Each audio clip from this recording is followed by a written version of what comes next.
LiberalViewer presents. So, welcome to the January 20th edition of LiberalViewer Sunday Live Clip Roundup. Thanks for joining me. This is episode 300. 300. This is LiberalViewer. I don't know. This is Sparta joke from the movie 300. I don't know. That's worth the 300 Sundays in a row that I put into doing this show. But as usual, I picked out the weekend's best, most newsworthy clips, 16 clips this week, for which should be a really educational, fair use media criticism and political analysis show for you all tonight. Political comedy sources: return of Alec Baldwin as Donald Trump on Saturday Night Live and the cold open, as well as a weekend update clip from Saturday Night Live and a clip from HBO's Real Time with Bill Maher last Friday, right when all the news was changing, when the Buzzfeed story was being rebutted. That was one of the two parts of my topic this week: Trump's bad deal. One part of that has to do with the Trump shutdown and his speech to the nation yesterday, offering to release some of the hostages he's taken in the shutdown situation. Those will be the clips at the end, including what Joy Reid called the zaniest clip of the week from Vice President Mike Pence. That's the very last clip for my bonus Dash and Sandy clip. You can also follow along with my 16 clips, my notes on my clip list here. There's a link down to that in the video description. A bunch of other important links, and many, many Rudy Giuliani clips, which I think are very, even if they're not the zaniest clips, there are some very zany and news-making revelations from Trump's personal lawyer, Rudy Giuliani, and that will take up about a quarter of the clip time, I think, between the 3 or 4 Rudy Giuliani clips I have. But like I said, I want to start with the Saturday Night Live cold open, Alec Baldwin giving a pretty good explanation of his deal that he offered the Democrats in his speech yesterday in the Deal or No Deal segment that for some reason was not hosted by Howie Mandel, but by Steve Harvey, played by Kenan Thompson. And then Kate McKinnon does a kind of creepy Nancy Pelosi impression that I will discuss with you after we watch that clip together over here.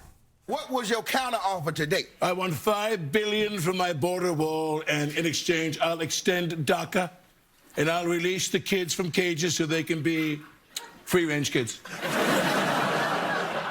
Okay, well, let's see the members of Congress that are willing to offer you new deals so this nonsense can go away. All right, what do you say, Mr. President? 5. You want to open briefcase number 5? No, I'm saying a lot of these women are 5s.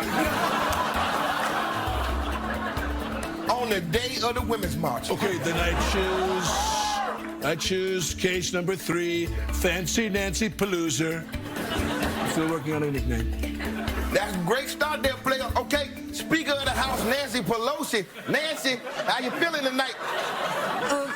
Just normal, not like drunk on my own power or anything.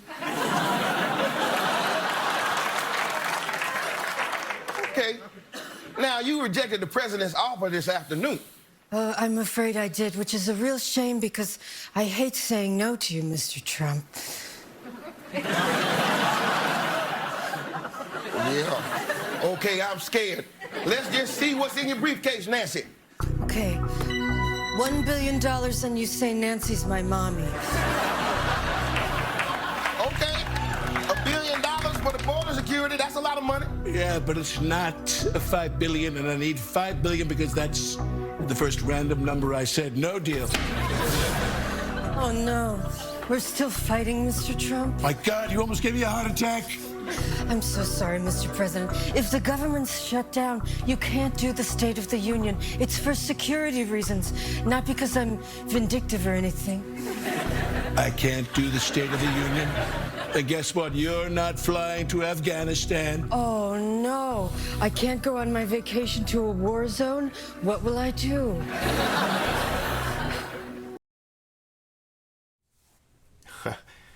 And that was kind of like I said, a creepy Nancy Pelosi, not really as dead on as the Kate McKinnon impression later in the show.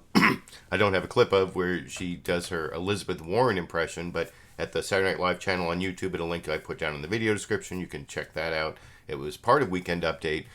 Weekend Update actually did a fairly good news summary with jokes put in. I even had to cut some of it off. This is like 2 minutes, 23 seconds. It's longer than any of the news summaries I'm going to show you in a minute, except for the NBC Meet the Press one. It covers both the shutdown and the Buzzfeed story that got rebutted by Robert Mueller. And I don't have to describe it too much because they describe it to give you the premise of the jokes that I will discuss with you after you watch that 2 minute, 23 second clip together over here. After Scrooge McDonald's was done hosting his burger orgy, he went on television today and made a new proposal to end the shutdown. And that proposal was basically, you give me $5.7 billion and I'll give you back the Dreamers. Am I the only one who thinks that sounds like a hostage negotiation? I can't wait to see his written proposal. And by the way, these protections he's offering aren't even real laws. They're just vague promises he's making. And I trust a promise from Donald Trump about as much as I trust R. Kelly in a Claire's boutique.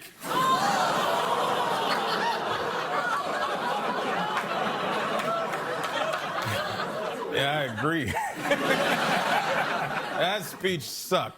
First of all, he didn't even say hi. He just started talking like we was already talking. I found that to be rude. Then he said he's going to stop half the crime and 90% of the heroin with something called slats, which, as you can see, is a wall without all the wall. Hear that, Mexico? Good luck trying to crack this code. What are you going to do? Pass your drugs and small children through those giant slats? Imagine you're a Coast Guard or a TSA or any of the thousands of government workers that are actually stopping drugs and crime from getting into this country, and you haven't been paid in a month, and the president gets on TV, doesn't say sorry, doesn't even say hi, but instead he's like, hey, what y'all think about slats? The other big news this week was that Buzzfeed, published a story that said Robert Mueller had evidence of Trump committing an impeachable crime. But the details were so sketchy that even Mueller's team had to be like, sorry, fake news. How disappointing was that? You know how many suburban moms had to retract their group text to the family reading, "We got him." The crazy part is that the White House is now celebrating that Mueller disputed only this one aspect of the investigation, while there's still like 100 other crimes still on the table. I mean, if you got tested for every STD and your doctor said, well, the good news is you don't have chlamydia, you wouldn't be like, that's all I need to hear, doc. No condoms for this guy. That's going to be a meme. And it even goes on, Michael Che does this whole thing about how BuzzFeed shouldn't be giving us the news because they're like the one you just want to bring the ice to the Thanksgiving feast because you don't trust the cleanliness of their cooking, and people get their news from Saturday Night Live. Also, he says he's the one who brings the ice when it comes to the news. You can see the entire Saturday Night Live clip at a link I put down in the video description. And I have one more political comedy clip before I get to my news clips from the news analysis shows from the big five corporate outlets of ABC, NBC, CBS, CNN, and Fox News that I'll be getting to in a moment, including a bunch, 4 Rudy Giuliani clips. I went and checked during the last clip. I was looking at my clip list, and there are 4 Rudy Giuliani clips coming up. And in some ways, they're really well described in the monologue clip from Bill Maher that I'm about to show. First, Bill Maher came on, his monologue is like right when the Mueller rebuttal to the BuzzFeed story was coming out, although he'd already seen it because that came up later in the show. And so he's, I think, appropriately skeptical of that story. But then he goes on to describe the way Rudy Giuliani is just a ridiculous lawyer, and that will become a lot more clear in the 4 clips to come.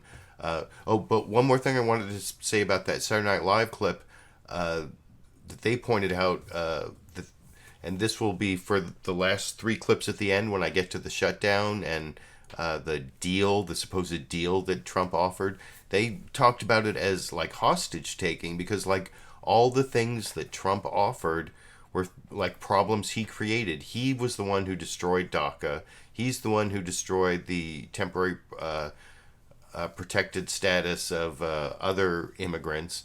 And he's the one who created the shutdown. And now in order to get his wall, he's saying he's going to like fix problems he created. Is that really? That's like, I steal your wallet and your car keys, and I offer to like give you some of the money in your wallet and a ride to get invited over to your house. I don't know. That's like, I wouldn't take that deal, and that's why bad deal is what I'll get to in the last few clips. But like I said, this is more about the Rudy Giuliani and Buzzfeed story, and especially Rudy Giuliani's weird, terrible defense of the president, which will take up a lot of the clips that I show after the news summaries. But here's Bill Maher and his monologue that I'll talk about a little more after we watch together over here. Then they send Rudy Giuliani, oh my God, this guy out there to go. He said, I never said Trump's campaign didn't collude. Yes, you did. You said it dozens of times. It's on video. Just because you're invisible to cameras doesn't mean you don't show up in mirrors. No, the other way around, but you still laugh. Thank you very much for carrying me on that one. But then today, this big story came out. Look, we're a little at a disadvantage here. We're live. It's Friday night. Hi. We may look crazy in a couple of days because they're still vetting this story. But BuzzFeed says that Trump wanted to build his, tower in Moscow. So he told Michael Cohen, his lawyer, who briefed the Trump crime family on this like 10 times when Trump was running for president, to lie to Congress about this. And Trump, of course, for the whole 2 years, I have no deals with Russia, nothing going on with Russia. We stayed away, nothing pending, no deals, no nothing, period. It's Putin, I got to take this. I love it when they ask Rudy Giuliani about Michael Cohen. What do you think about the lawyer before you who was told to lie?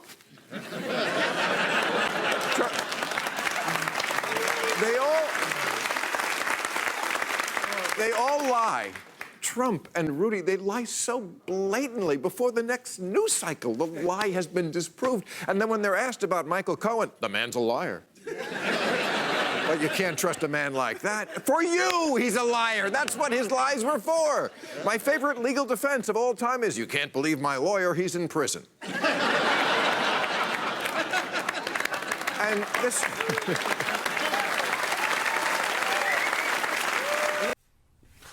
And I will show you clips of Rudy Giuliani making attacks very much like what Bill Maher just talked about on Michael Cohen. You can't trust that lawyer. He's a liar.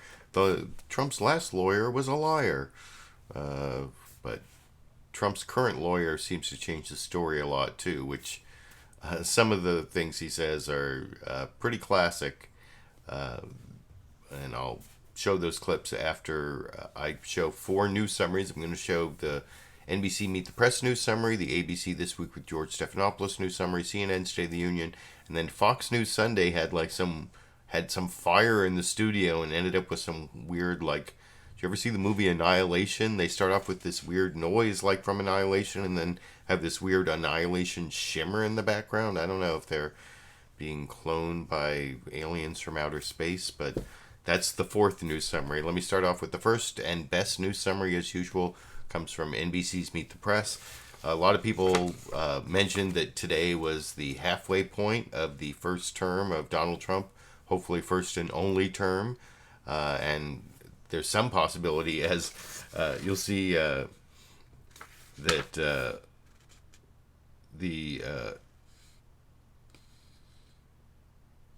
in this NBC Meet the Press news summary, when Chuck Todd's introducing it, he mentions, he doesn't just say that we're 2 years in, he says that only the voters in 2 years, or maybe Congress. Maybe Congress could end the Trump presidency, which, I don't know, is that presumptuous? I I mean, I think there's going to be an impeachment almost certainly from the House, but removal from the Senate, still need more for that to happen, obviously.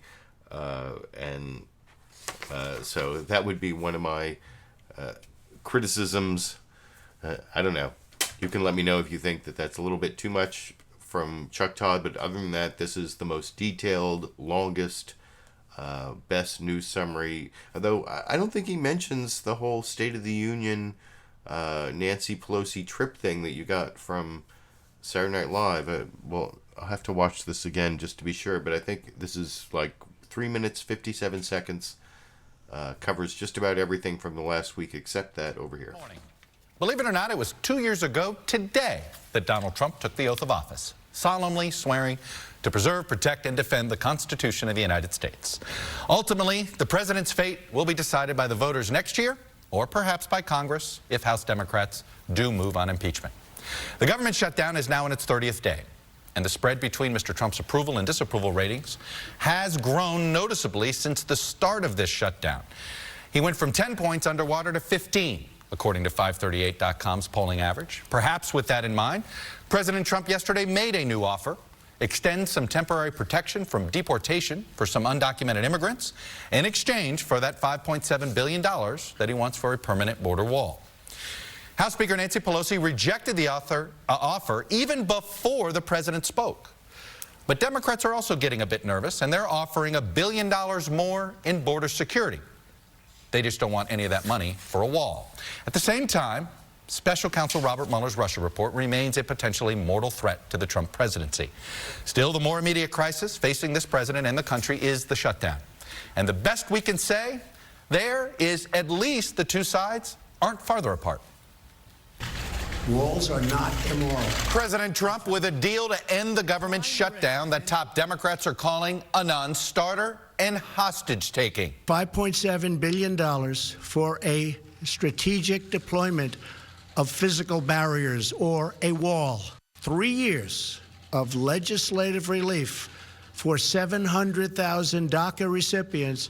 The temporary protections for so-called dreamers would not include a pathway to permanent legal status. And major dreamer groups and Democratic leaders are panning it. With the shutdown dragging on and his poll numbers sagging, this week Mr. Trump told his acting chief of staff, Mick Mulvaney, "We are getting crushed," according to the New York Times. I've never seen the situation that America is in now.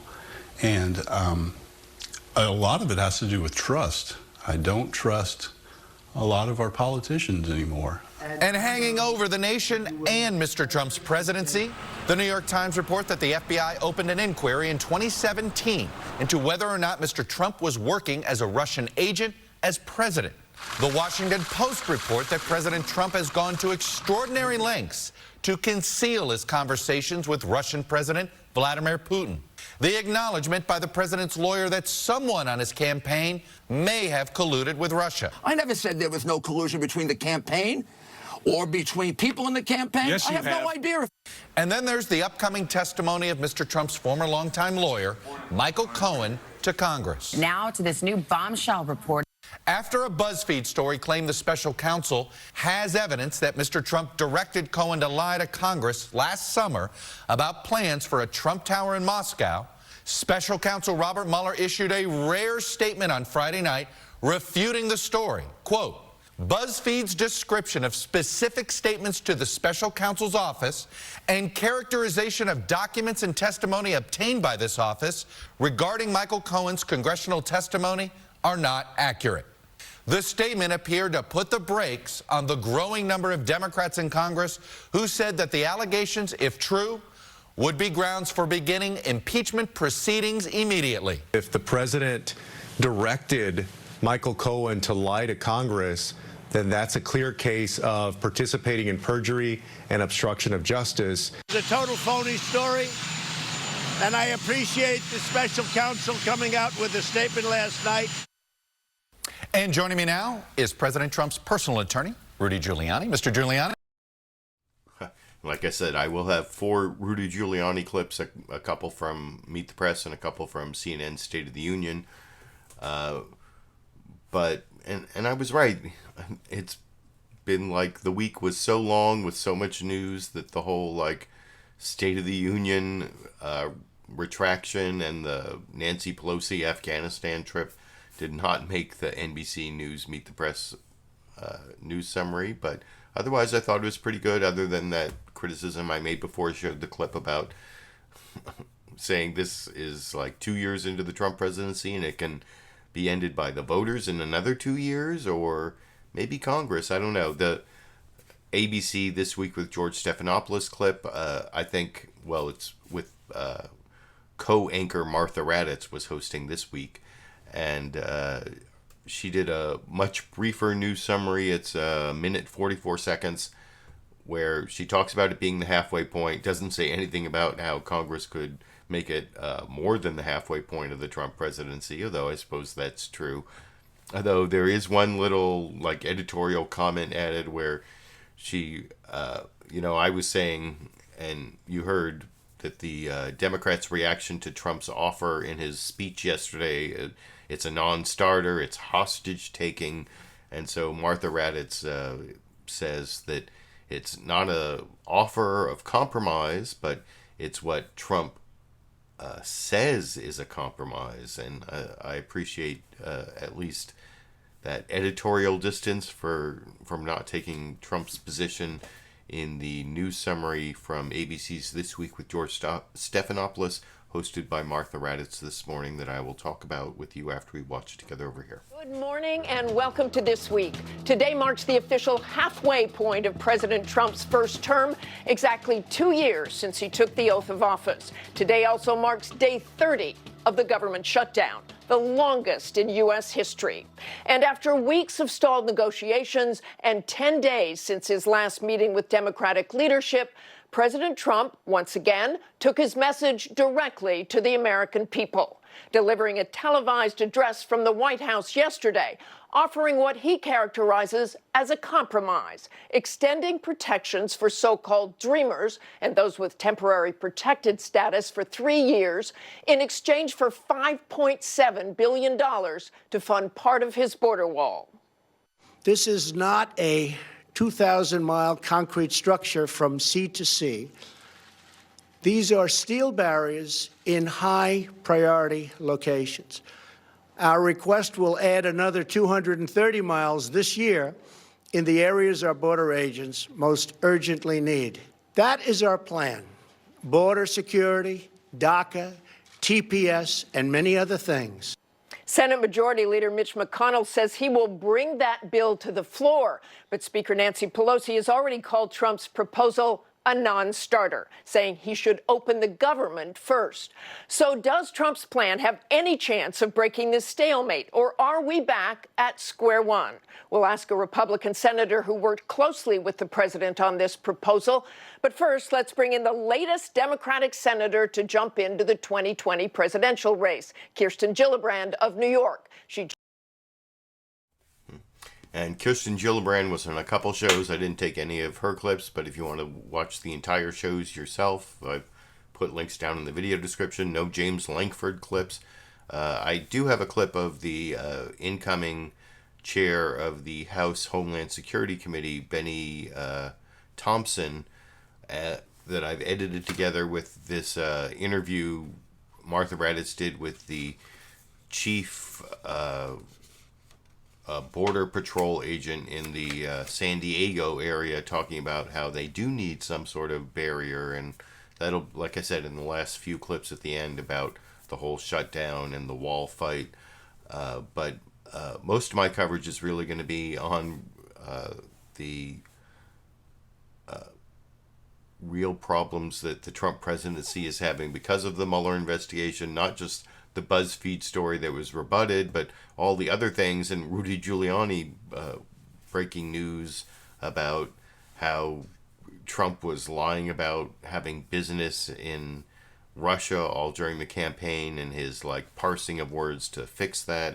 I'll get to that in a minute, but I have two more news summaries. First is CNN State of the Union. Jake Tapper covers the same ground you just saw covered in the last two news summaries, although he starts off saying the state of our union this week is still stunned that we're inflicting pain on our own citizens. Our government is inflicting pain on our own citizens, which, given the pain that's possibly going to be inflicted on non-citizens, I thought was a little bit narrow from Jake Tapper. But other than that, good brief news summary, 1 minute 23 seconds from CNN State of the Union that I will discuss with you after we watch it together over here. Hello, I'm Jake Tapper in Washington, where the State of our Union is still stunned to watch the federal government inflicting pain upon its own citizens. We're now in the 30th day of the government shutdown. On Saturday, President Trump put a new offer on the table, what he called a compromise, in exchange for $5.7 billion in border wall funding and the government reopening.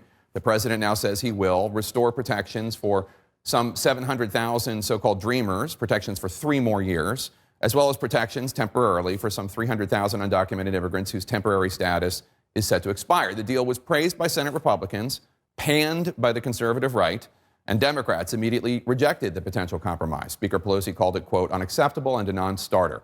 The president's offer on this comes as a special counsel made a stunning move, issuing its first statement in nearly 20 months, correcting a report from Buzzfeed News that claimed that federal sources told them that President Trump had directed his former lawyer, Michael Cohen, to lie to Congress about a potential Trump Tower Moscow deal. The statement from the special counsel reads, quote, Buzzfeed's description of specific statements to the special counsel's office and characterization of documents and testimony obtained by this office regarding Michael Cohen's congressional testimony are not accurate. BuzzFeed says they stand by the reporting. We're going to talk to 2 Democratic presidential candidates in moments, but I want to begin with the president's personal attorney, former mayor of New York City, Rudy Giuliani. Mayor. And as I've been promising, you will get Rudy Giuliani clips in just a few minutes. I have one more news summary and a Vice President Mike Pence clip before I get to the Rudy Giuliani clips. This next clip I mentioned earlier, I made a reference to the movie Annihilation, which I just saw streaming. I hadn't seen it in the theaters, but it was available. I think, was it on Hulu? I can't remember what streaming service it was available on, but I just watched it in the last couple weeks. And there's this weird noise at the beginning. You know, normally Chris Wallace comes on and does like a 10-second introduction, and then they go to this teaser package, and then Chris Wallace comes back and says, hello again. And he actually starts off the show by saying, hello again, even though there's nothing before. He doesn't say hello before saying hello again. And then he explains they had a fire and they had to change studios. And there's this weird shimmer in the background, which I don't quite understand, that also reminded me of the movie Annihilation. And then my one editorial criticism, that Chris Wallace, in his introduction about what President Trump did in his speech yesterday, he says, now the ball's in the Democrats' court. Well, that's not really true, given the analysis I talked about earlier, that Trump has basically only offered to fix things that he already broke. The DACA, the Deferred Action for Childhood Arrivals, the kids brought here as undocumented kids through no fault of their own. And then the TPS, the Temporary Protected Status, that's another thing that Trump wrecked. And so he's and the shutdown, that's something he caused. So he's offering to fix things that he wrecked. And is that an offer that puts the ball in the Democrats' court? I don't really think so, even though Chris Wallace seems to, in this, like I said, weird noise and shimmer background clip from Fox News Sunday this morning here.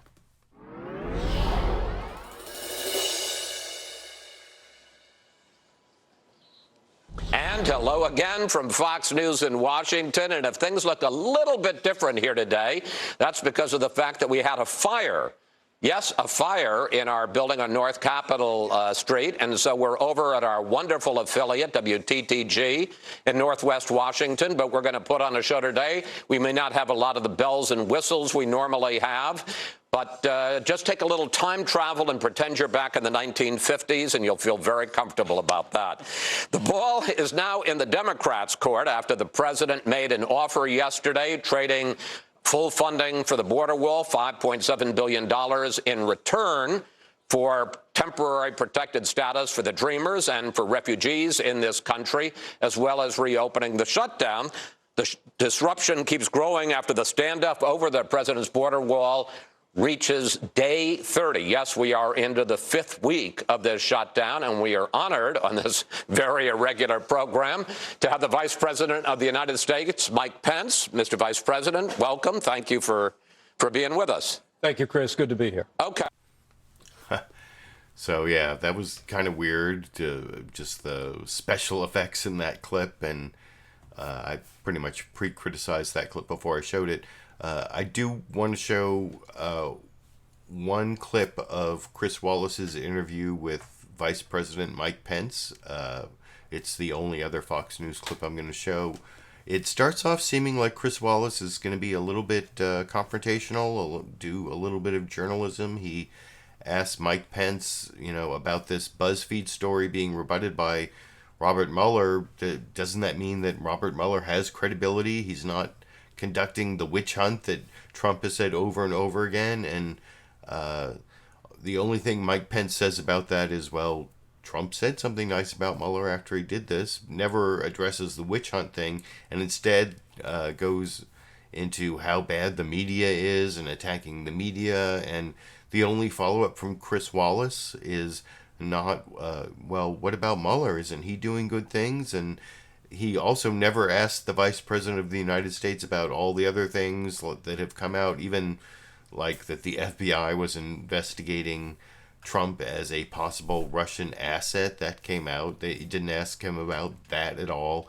And even when you'll see the follow-up question Chris Wallace asks in this clip is almost a softball question. He's trying to say, well, you keep attacking the media, but what about Democrats? Don't you want to attack the Democrats for running with this BuzzFeed story, even though they said, if true, then this would be really bad? That they kept saying if true. But anyway, I think I pretty much pre-criticized this Fox News Sunday clip that I will talk about with you a little bit more after we watch together. The subjects. Yeah. The BuzzFeed report that came out on Friday that the president directed his former fixer, Michael Cohen, to lie to Congress. The special counsel made a rare public statement saying it isn't true. What does that tell you about Robert Mueller, the special counsel who the president keeps accusing of conducting a witch hunt, that he came out, one of his rare statements, to say this attack on the president is not true? Well, the president expressed his appreciation to the special counsel for clarifying that report was inaccurate. But I think what it says more about is the obsession of many in the national media to attack this president for any reason, for any allegation, for any report in the media. I mean, it was remarkable what we saw happening for 24 hours in the media on the basis of the report that appeared in BuzzFeed. And I just think it's one of the reasons why people are so frustrated with many in the national media and the constant obsession on this. Look, this administration... And if I may, because I really want to move along here, what about the House Democrats, some of whom they would say, if true, but if it's true, we need resignation or impeachment? Well, again, the media's obsession on this issue I'm talking about members of Congress laid now. bare. And frankly, the reflexive willingness of the president's critics in the Democratic Party to accept the worst facts and the worst interpretation. Look, the American people expect better. This administration has fully cooperated with the special counsel, produced over 1 million documents. The special counsel will complete his work and we'll have all the facts. The president's maintained he's done nothing wrong. The American people ought to be confident that our administration is cooperating. And frankly, this was a week where I think the American people saw the hyper-partisanship among Democrats to assume the worst about this president, and many in the national media's willingness to assume the worst about the president. And the reality is, what the American people want us doing, and what the president sought to do yesterday, was lay a framework for where we can work together. Let's start talking to one another. Even though we're in a different studio, I'm going to try to move you along. So, like I said, I pretty much pre-criticized that clip before I showed it. I don't want to repeat everything I said before I showed the clip, but you can let me know what you think down in the comment section about Mike Pence's comments and about Chris Wallace only asking that one question, even though all this other stuff has come up. And now I'm going to move on to the Rudy Giuliani clips, 4 of them. There's actually one clip of the clip after next is actually Senator Mark Warner responding to this next clip, where Rudy Giuliani actually makes some news where he admits that Trump knew that the Trump Tower Moscow deal was continuing all the way through the November election, even though Trump kept saying on the campaign trail, I have no deals in Russia, I have no business in Russia, whatever it is. And you'll see at the end of this clip, Rudy Giuliani kind of tries to make this distinction that, well, it's a proposal to have business in Russia, but because it didn't come to fruition, it wasn't actually business in Russia, which is, that might be a good argument if we didn't know all the details that they were trying. This whole Trump Tower Moscow deal could only go through if it was financed by a Russian bank that had sanctions on it. So part of the whole deal was removing sanctions on this Russian bank. And then the other part is Rudy Giuliani will say that he doesn't know why it is that the deal didn't work, that they stopped talking about the deal. But if you followed the whole Michael Cohen thing and what he said, like when he talked to George Stephanopoulos in his interview and what he's told the prosecutors in the Southern District of New York and in his plea, the reason they stopped working on this Trump Tower deal is because it came out that Russia was involved in the hacking of the DNC, and then the whole thing became too hot and they couldn't continue with the Trump Tower Moscow deal.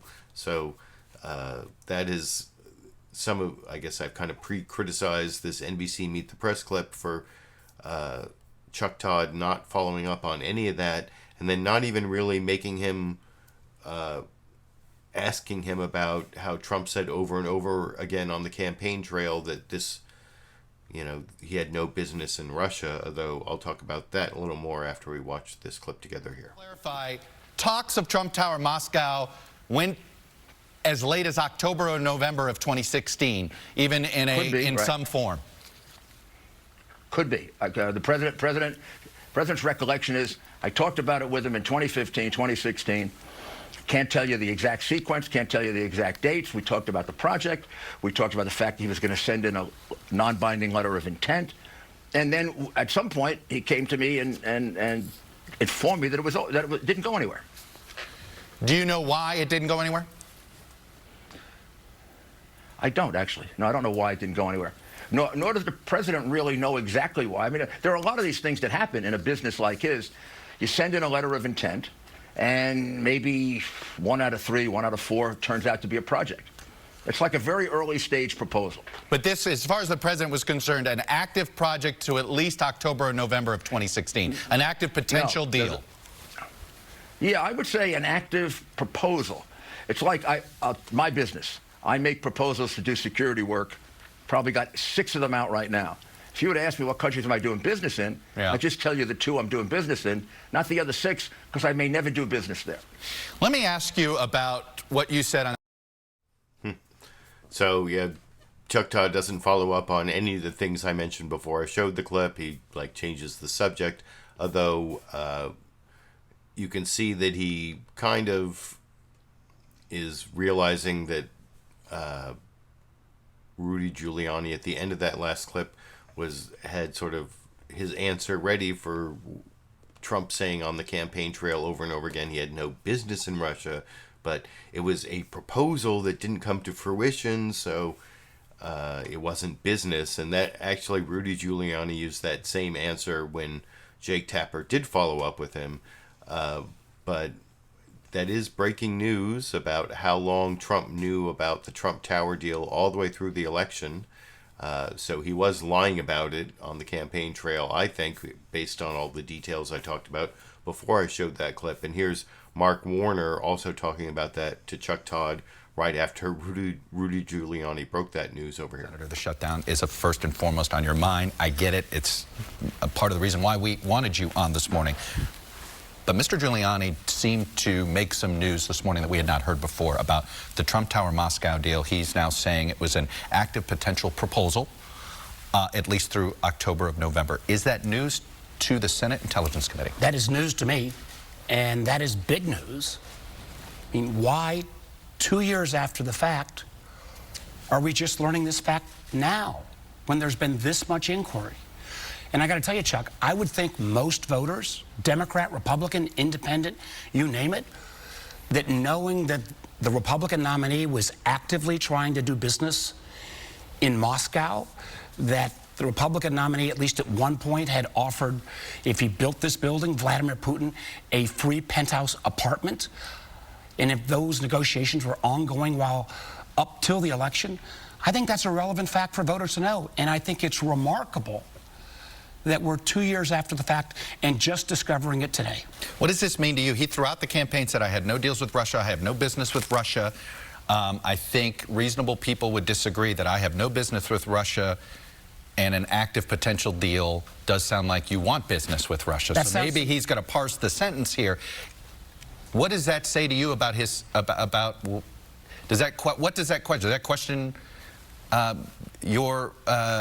whether he should be in office? Well, it reinforces the fact that we have to finish our investigation, the Senate investigation, which is still the only bipartisan one left. We need to have Mueller finish. And what we've seen is, and I don't often feel bad for Rudy Giuliani, this morning, just seeing that interview, I almost feel bad for him. He keeps having to readjust his stories as more facts come out. So we now know that Mr. Trump, or his operation, was still trying to do business with Moscow up until his election. We now know that his campaign chairman, Paul Manafort, gave confidential information to a Russian agent, and we don't know what that Russian agent did with that. We now know as well, and one of the questions I still am trying to get answered, is that, frankly, embarrassing meeting between Trump and Putin were on the world stage. The President of the United States kowtowed to the Russian president. I still don't know, they don't have to tell me, but I still don't know whether anyone in the Trump administration at the most senior levels ever got a readout. That raises a whole host of questions that the American public needs an answer to and the Congress needs an answer to. You said earlier this week that you expect to have Mike. So at the end of that clip there, in addition to the comments I made before I showed the clip that I will try not to repeat, but at the end there you saw Mark Warner give a lot of pieces of evidence of collusion between the Trump campaign and Russia. It's not dispositive, but there's certainly a lot of evidence out there.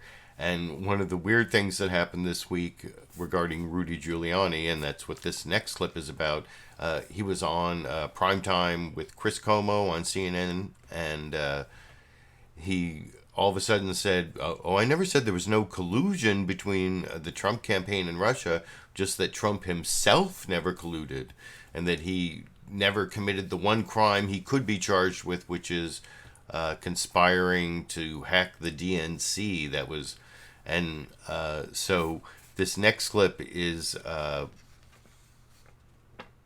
from CNN's State of the Union. I'm sorry, from I have two Rudy Giuliani clips from State of the Union coming up, but this is the second clip from NBC's Meet the Press. Chuck Todd puts together a whole bunch of clips of both Trump and then also Rudy Giuliani saying that there was no collusion between us, between the campaign and Russia, and so this is a big change. And he tries to explain that and how he forgot to qualify it. And then he talks about like the lawyers arguing in the alternative, which is not something you should really do in front of a jury or for public relations purposes. Only that's something you can do to judges in legal briefs, but arguing an alternative is kind of bogus, which is something he does in the next clip that I'll talk about more after I show this clip. And then he also makes this mistake that I don't want to forget to talk about after the clip, that you'll notice, where instead of James Comey, he talks about James Comey, but actually says Robert Mueller when he means James Comey. Partway through this clip, I will talk about with you a little more after we watch together over here. Ask you about what you said on CNN earlier this week about the issue of collusion. Let me play first your statement to Mr. Cuomo and go from there. Well, you just misstated my position. I never said there was no collusion between the campaign or between people in the campaign. Yes, you I have no idea if I have not. I said the President of the United States. I'm going to play for you a collection of yourself and the president on this issue of collusion. Take a listen, and then I'll get you to respond. There is no collusion between me and my campaign and the Russians. There was no collusion between us and Russia. There was no collusion on my side, I can tell you that. Right. Everybody knew it. There has been no collusion between us and the Russians. But there has been no collusion. They won't find any collusion. It doesn't exist. I know from having been on the campaign that there was no contact with Russians, no discussion with Russians.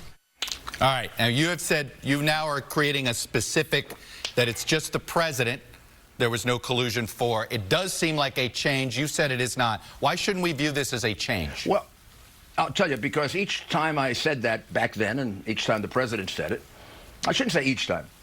Most of the times I said it back then, I qualified it with to my knowledge, which is, of course, all I would know. So if I'm saying there's no collusion on the campaign, of course, I don't know everyone on the campaign. To my knowledge, there's no collusion on the campaign. I probably didn't qualify it every time I said it. And in the case of Chris, he asked me to qualify it. He asked me a question before that about, well, how would you know? And I made it clear that I wouldn't know everything that happened. I represent the president. Right. I know his knowledge directly, talking to him. I'm in a strange position of having been intimately involved in a large part of the campaign. I know what I know from that, no Russian collusion.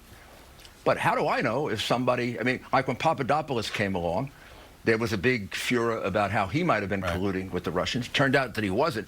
At the time that came up, I wouldn't have known if he was or he wasn't. Now I know he wasn't. You know, some people could watch you on this and say, you know, you've had to sort of change the context of how you're describing that story to your knowledge, that you keep, as you get more knowledge, you tell us more of the story. Are you confident your client is being 100% truthful to you? Yes, absolutely. I don't tell you more of the story. Oh, it is true. In the first month or two, I didn't know it, and I had to learn it. Probably since May, I haven't learned any new facts except a few things that have come along. Actually, it's as you drill down further on a story. If you ask me a general question, I'll give you a general answer. If you ask me a specific question, I'll give you a specific answer. And then I have the problem of being a lawyer, where I have to qualify. Like I'll say, you know, the conversation between Mueller and the president, where the president said, go easy on Flynn. Now, that conversation did not take place, as far as the president is concerned. He doesn't remember any such conversation. But then I'll say, even if it took place, there's nothing illegal about it. That confuses people. Because when you say, even if it took place, it's not illegal, people think, well, you're admitting the conversation took place.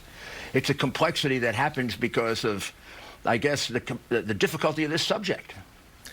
Final question, Mr. Barr. So, yeah, that is Rudy Giuliani claiming, you know, because he's so complex as a lawyer, arguing in the alternative, like Trump didn't say what he said to James Comey, who he called Robert Mueller. But even if he did, it's not illegal. Well, I'll get to that whole obstruction of justice argument, which is bogus, in the clip after next. The next two clips are also Rudy Giuliani, but these clips are from CNN State of the Union with Jake Tapper. And in this next clip, it's even worse arguing in the alternative. It's like he takes every position, and that, you know, arguing in the alternative might be good, like I said, in a legal brief, but doing it before a jury and you lose credibility. It's like the defendant who says, you know, who's the defendant charged with rape says, well, you know, I was out of town at the time, and anyway, she asked me to do it. That just doesn't give you a lot of credibility when you argue in the alternative like that, where you have like two different competing stories.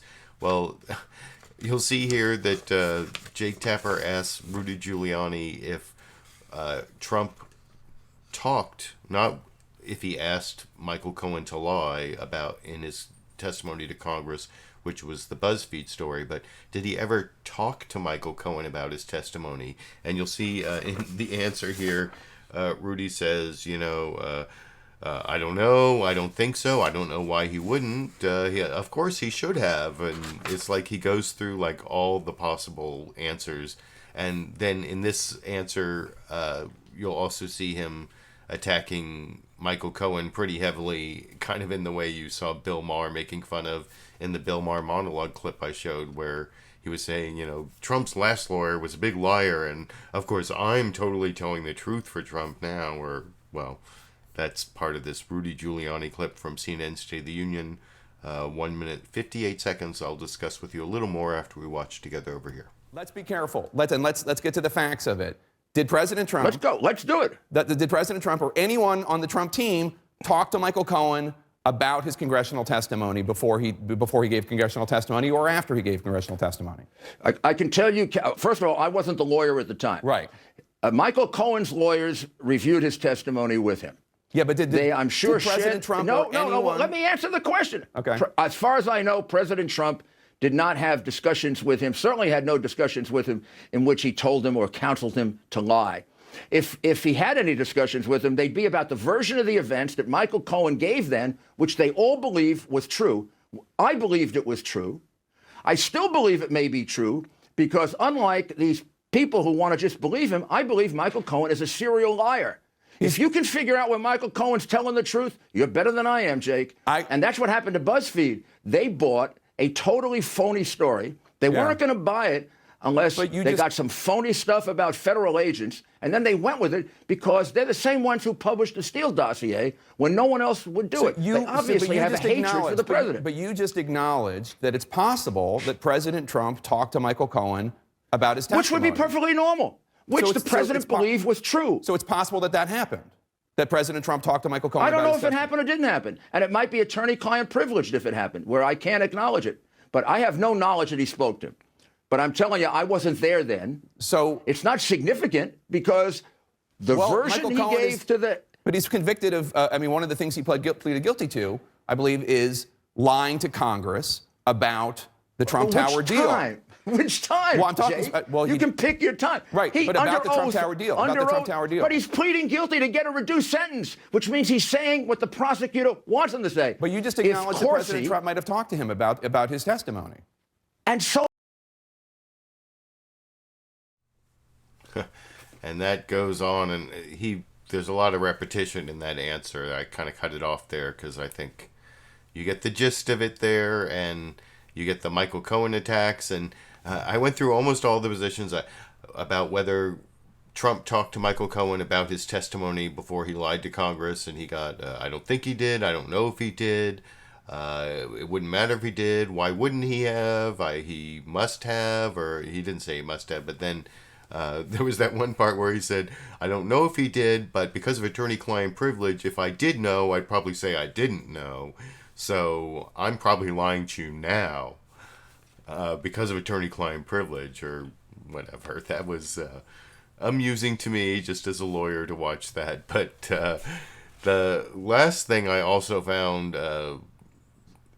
not amusing, but just totally wrong as a lawyer was this last clip where Rudy Giuliani talks about whether Trump can be guilty of obstruction of justice for firing James Comey.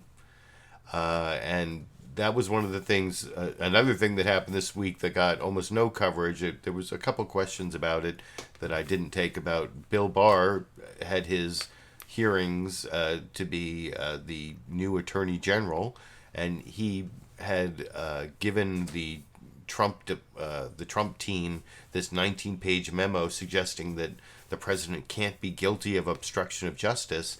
And the theory is that he can't be guilty of obstruction of justice for doing something that he has Article 2 powers to do. You know, if you have your pocket constitution, like I have here, Article 2 basically says the president is the executive branch, so he can fire anyone in the executive branch, and he certainly has the power to fire anyone in the executive branch. But that doesn't mean it can't be obstruction of justice, because think of it this way. I have the power to give anyone $1,000, and it's not a crime for me to give someone $1,000. But if I give James Comey $1,000 and for the corrupt purpose of going easy on Michael Flynn, then all of a sudden it's obstruction of justice, even though I have the power to give him the $1,000. So just because Trump has the power to fire James Comey, if he does it with the corrupt purpose of stopping the investigation into Michael Flynn, that is obstruction of justice. Rudy Giuliani doesn't say that in this next clip. He says that any lawyer you should lose your law degree, he says, if you don't understand that it requires not a corrupt purpose with an act you have the power to do, but it requires some other corrupt act, an additional corrupt act. That is bogus. I have several links down in the video description, including a Congressional Research Service document that tells you all about obstruction of justice, various different ways people can obstruct justice. And what Rudy Giuliani says in here, I'm telling you, as a lawyer, is not what is obstruction of justice.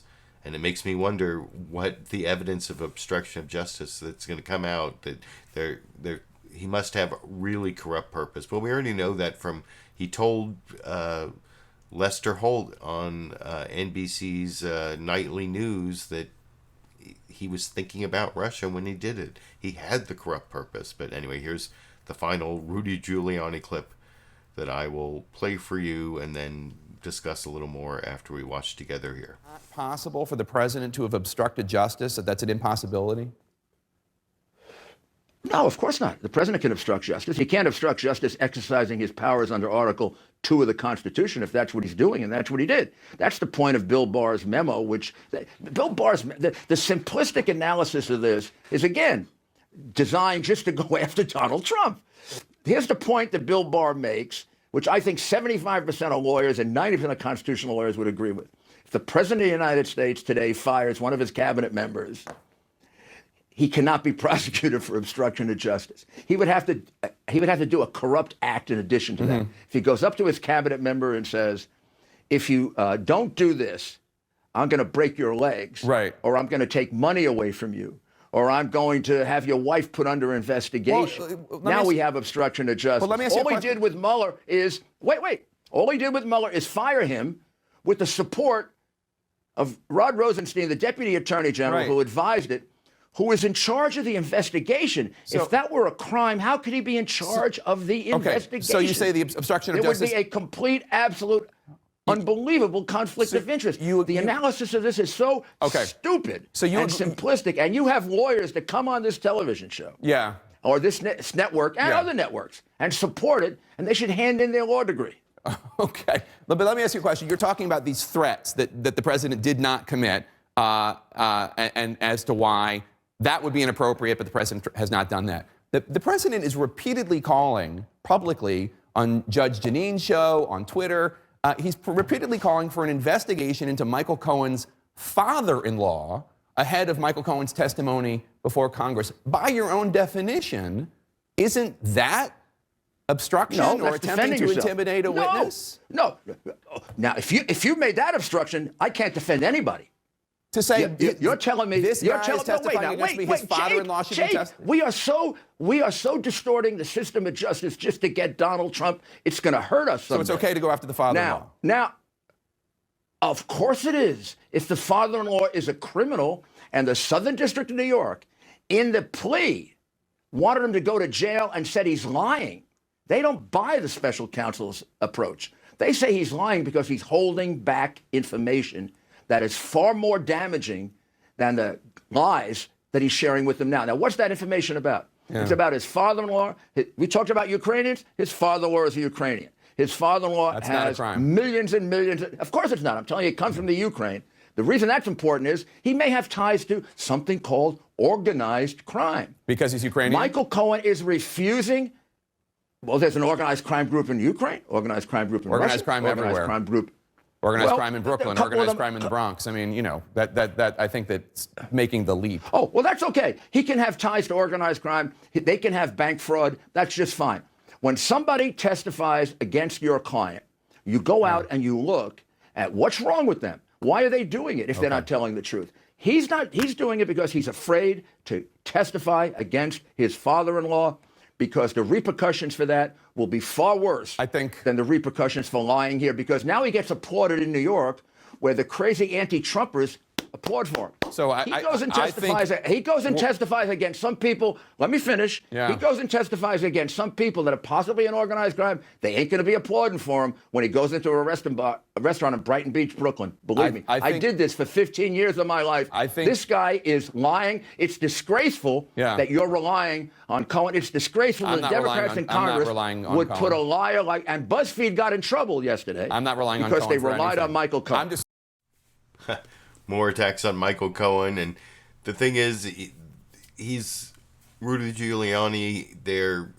One of the more bizarre parts of that, and he repeated this in a clip I didn't take from NBC's Meet the Press, is he seems to be implying that Michael Cohen's father-in-law is a criminal because he's Ukrainian, and there's organized crime in the Ukraine, which I thought Jake Tapper did a pretty good job of rebutting there, but that seemed, I don't know if it's racist to be prejudiced against Ukrainians, but it's also an odd position to take after having Paul Manafort and all of his Ukrainian connections in the campaign. But I think I also explained why the whole obstruction of justice argument was bogus, that just because Trump has the power to fire someone, if he does it with a corrupt purpose, not an additional corrupt act, but just a corrupt purpose, that is obstruction of justice. Just like you have the power to give someone $1,000, but if you do it so that they won't testify against you, that is obstruction of justice.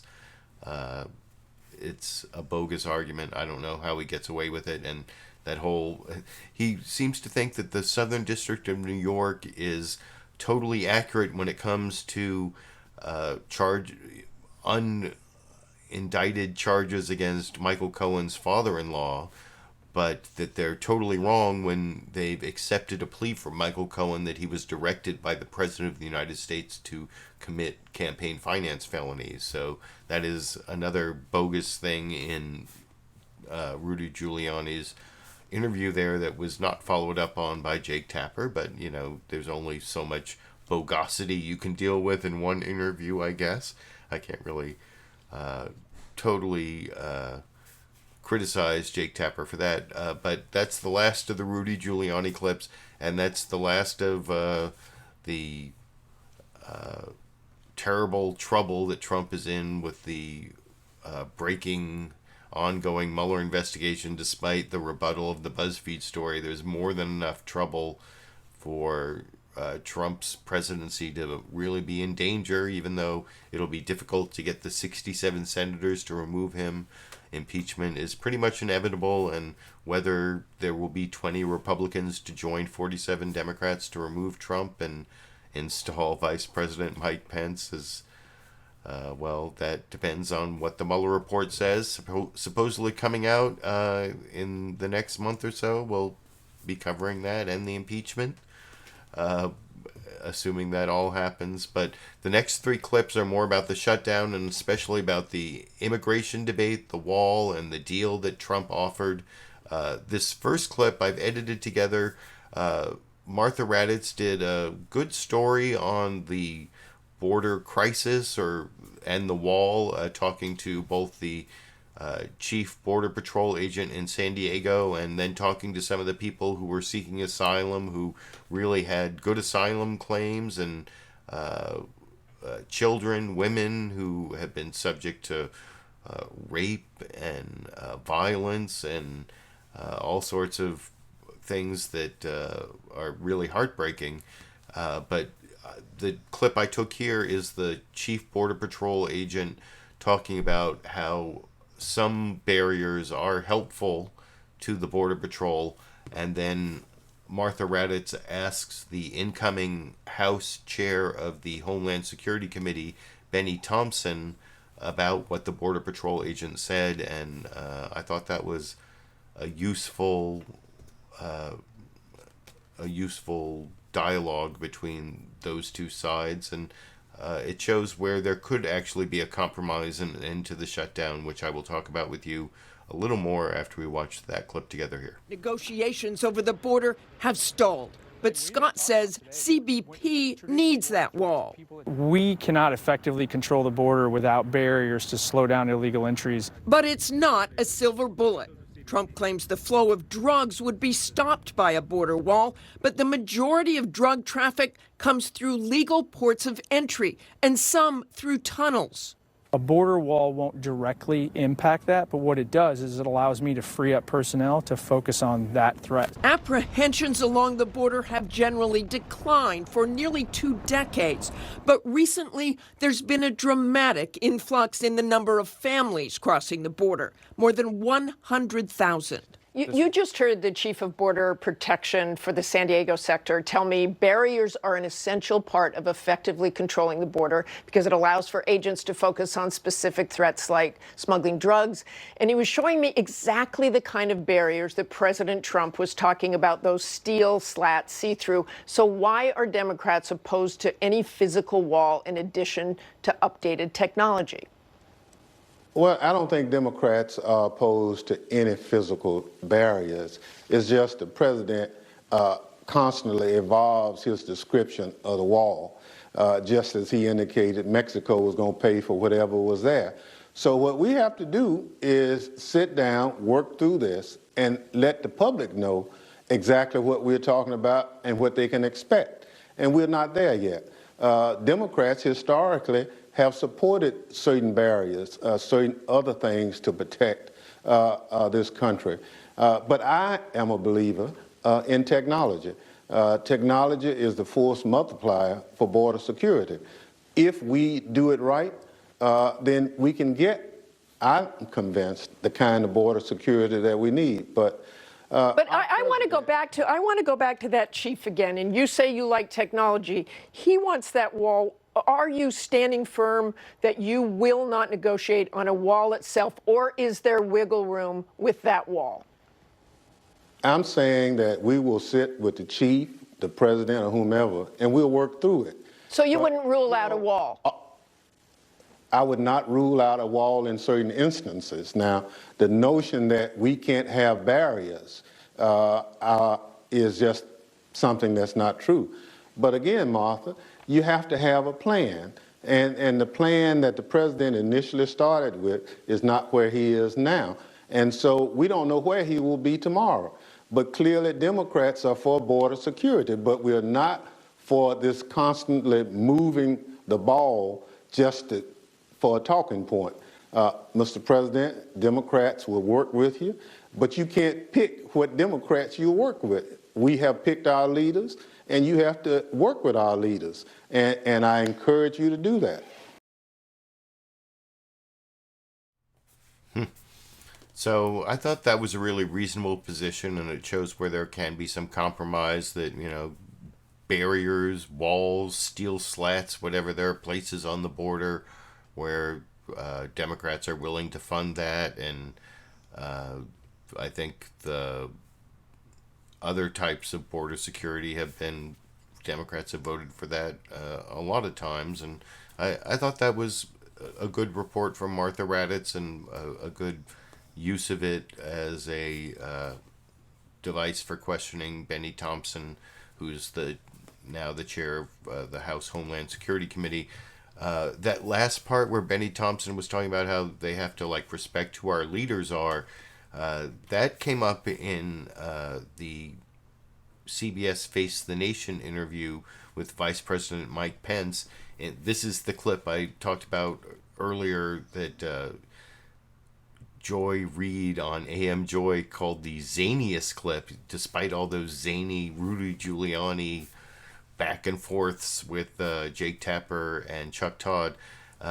In this clip, Margaret Brennan does not follow up on what Vice President Mike Pence says about Martin Luther King Jr. at all.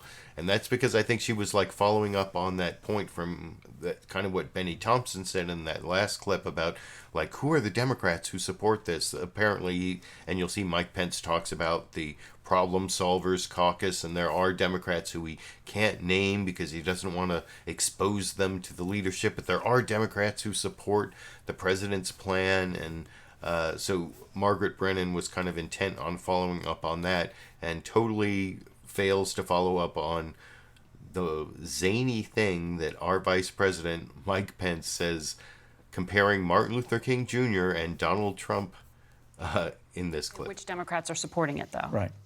And well, you need that. Well, the president met this week. We all did with the Problem Solvers Caucus. I think we all know who was there, and we were grateful for their presence. But we've had good conversations with Democrat members of the Senate. But look, their leadership has discouraged them in the House and the Senate from engaging the administration, so I want to respect those conversations. But I think what the American people saw the president do yesterday was say, I want to set the table for us resolving this issue in a way that achieves his objectives to secure the border, end the humanitarian and security crisis, end the government shutdown, but also to bring together the Democrats' priorities to accomplish that. That's what the American people expect us to do. And honestly, the hearts and minds of the American people today are thinking a lot about it being the weekend where we remember the life and work of the Reverend Dr. Martin Luther King Jr. One of my favorite quotes from Dr. King was, "Now is the time to make real the promises of democracy." You think of how he changed America.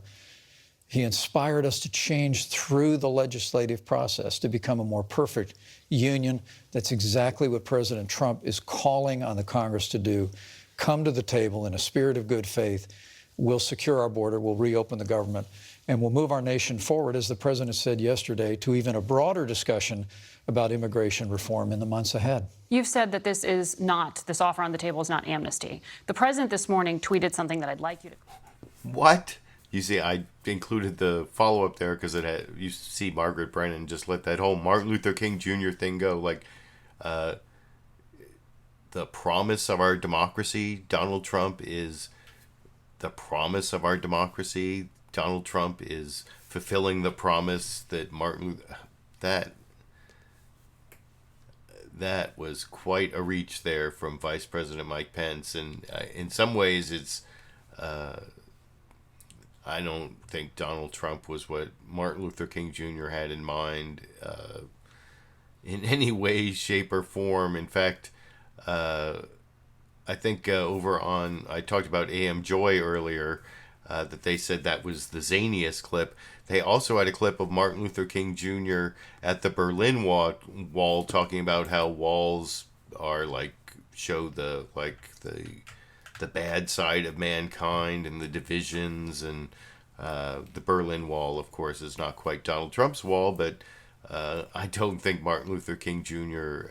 Was promoting Trumpism. You can let me know what you think down in the comment section. And in terms of this deal that supposedly puts the ball in the Democrats' court, I think the best argument, and this is a very short clip, 44 seconds, also from CBS's Face the Nation, Representative Adam Schiff, the incoming chair of the House Intelligence Committee, talking to Margaret Brennan, basically gives the argument I've said. He doesn't say the shutdown was Donald Trump's fault, but the temporary protected status immigration problem was something that Donald Trump broke. The deferred action for childhood arrivals, the DACA Dreamer problem, that's something Donald Trump broke. So saying, give me my wall and I will partially fix some of the things I broke, that is not much of a deal, as Adam Schiff points out in the final news clip for tonight over here. An opportunity here, an opening for the president to have made this gesture on DACA and TPS recipients getting at least 3 years of protection. No, it was effectively saying, look, I created a problem by taking away protections for dreamers. I created another problem by taking away protections for refugees. I'm willing to undo part of the damage temporarily that I have inflicted to get my wall. Well, that's really not much of an offer, and it wasn't intended to be. At the end of the day, what the president wants is to replace one fraudulent promise with another. The promise that Mexico was going to pay, with a promise that taxpayers are now going to pay, but somehow get reimbursed through his new NAFTA. Well, that's as fraudulent as the original promise. How do you interpret the special counsel's statement that seemed to challenge... So that's the final clip, and it's kind of what I said. Margaret Brennan, she seemed to be doing sort of that false equivalency thing where, almost the ball's in the Democrats' court. Isn't it an opportunity Trump's offered, to compromise? And no, it's not really a compromise. And so I'm finishing up now. I want to thank the people who are supporting me in the live comments, especially the Super Chat contributors.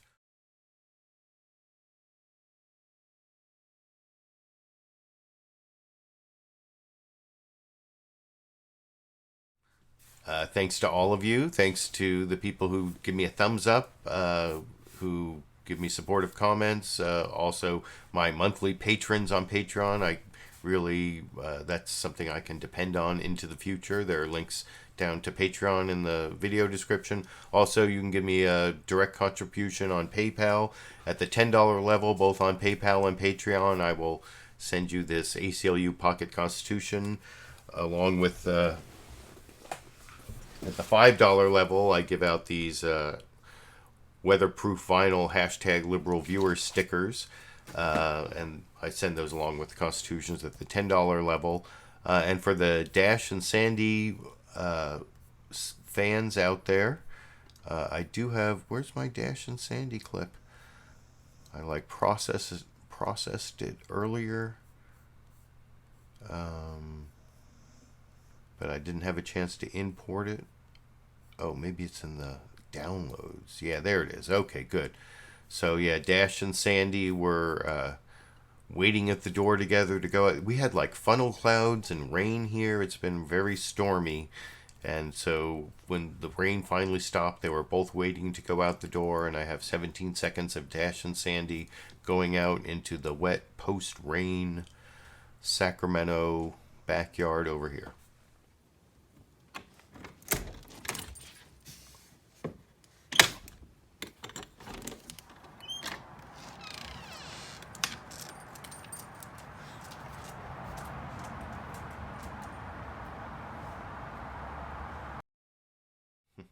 So I know there have been storms all over the country. I hope you have a chance to go out like Dash and Sandy did. I hope you enjoyed the clips I picked out for you. 16 clips for the 300th Sunday in a row on episode 300 of LiberalViewer Sunday Live Clip Roundup. I will be back next Sunday and for every Sunday for the foreseeable future. Possibly have time to make some of those edited, produced videos I've been talking about. That I'm too tired to talk about now, but I will be back next week and every week, like I said, and covering the impeachment, possible removal of Trump that seems to be, like I said, the impeachment seems to be pretty inevitable. The removal seems to be a very long shot possibility, but we'll be watching that together in 2019 and beyond, possibly. And until next week, or until I have some reason to upload another video, I guess I'll be seeing all of you around the internet.